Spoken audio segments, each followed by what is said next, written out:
Well, the two words, game theory. So Russia is smart enough to respect game theory, whereas China maybe not so much. So that's why China got rid of their miners, because I think China's leadership is very arrogant and they think they're above game theory. Russian leadership is very pragmatic and they see game theory playing out.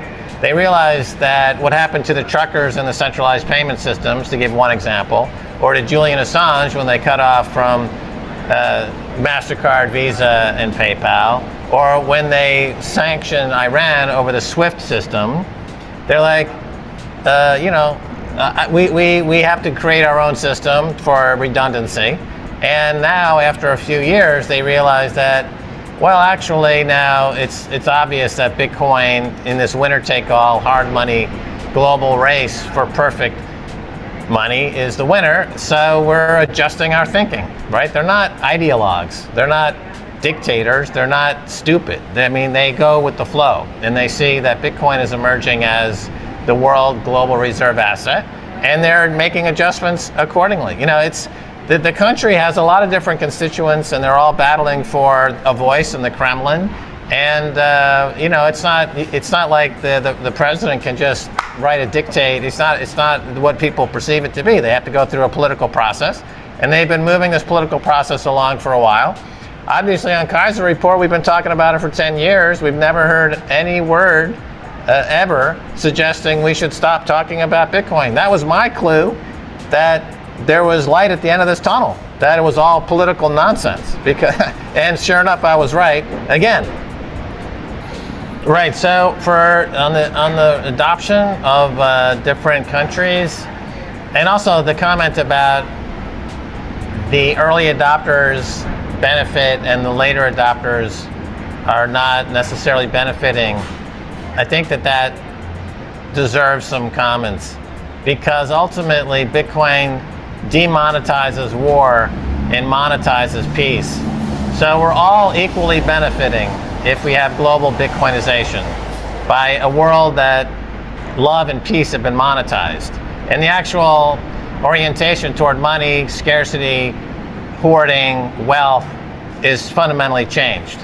And I think that's going to be a big bonus for our whole species, to be frank. Now, if you look at which countries are in line to adopt Bitcoin, you have Central America and Africa are the two most active parts of the world. Central America, obviously, with El Salvador, you have 5 countries in Central America. They're talking to each other all the time. There's been a dream now for 150 years of unifying these 5 countries. That's now back in play. People are talking about it again. Bitcoin could be the standard for the entire region. We've got now the billionaires in Mexico are promoting Bitcoin heavily. Mexico is in play. Argentina is in play, with Strike is now in Argentina like they were in El Salvador. So Latin America, Central America, definitely Bitcoin adoption is exploding. And over in Africa, in Nigeria, Ray over at Paxville has done an incredible job in orange pilling that entire continent, really. And that's spreading all over Africa. It's because the use case, Bitcoin in Africa is incredible. These countries couldn't commerce with each other before Bitcoin, because even though they might be two miles away, you couldn't do any commercial activity with all these different countries because they were so balkanized financially. Imagine if you couldn't do business with New Jersey and New York and Connecticut and Long Island. You couldn't do business together because you were completely separate financial systems and different regulations. So Bitcoin breaks that apart, and for the continent of Africa, it's incredibly entrepreneurial, and now they've got perfect money. So we're going to see an incredible move there. So those are the two biggest hot zones. As far as what's going on between Russia and Ukraine, obviously, it's very similar to me to this recurring pantomime where every 6 months or so we hear about the Fed is going to raise rates, right? For 25 years, the Fed's going to raise rates. And of course, they can't raise rates because you can't taper a Ponzi scheme. But people will always get all worried about, they're going to raise rates.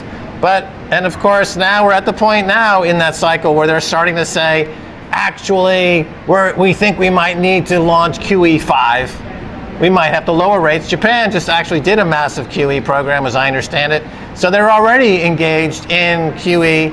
And on a net basis, the central banks have been continuing in their program of buying their own debt monetization globally at an extraordinary rate. So there's been no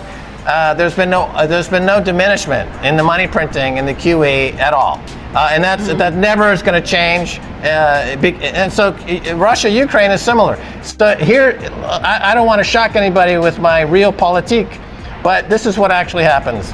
So you have QE and you have money printing, and these are the primary ways that the dollar is debased. The cantillionaires become billionaires and cantillionaires, and America goes down the shithole, as we've seen now since 1971, since we went off the gold standard. But there's another way that you can print lots of money, and that is you do this whole pantomime and fan dance with, oh, Russia is going to invade Ukraine. Oh no! We need the Pentagon, which already gets 1.5 trillion of our tax dollars, 50 cents of every tax dollar. They say, send us another 200 billion today, or Russia's going to invade Ukraine. So they go, okay, you got it. And then that's just money printing. And then it never goes into the economy. It stays in the banks. They hoard the money. We know this because money velocity is at zero. So it's just more money printing. It's another bailout. The U.S. mainstream media is an extension of Raytheon and Boeing. They have no independence whatsoever. It's pure government-controlled media in America. There is no, except for Joe Rogan. And of course, they need to get rid of Joe Rogan because he's the only independent voice in America. We need to shut him down because we can then see that Rachel Maddow is whoring for rocket sellers, for bomb manufacturers. Right? She's on TV exposing herself for weapons dealers. Right? So that's just more bailout. So it's bullshit. In the next 2 days, the whole thing's going to fizzle out, as it always does, and they'll have some other crisis. It'll be China. It'll be some new terrorist organization. It'll be, whatever it is. It's the same script over and over again. It's like being trapped on Gilligan's Island for 30 years. The same cast, the same stories, the same stupid shit over and over and over again. At least write different stories. You're so boring. Exactly. It's so boring. Come up with some different propaganda. Don't give me the same propaganda every day. I mean, go to Hollywood, hire some writers, and get some good propaganda. You're so boring.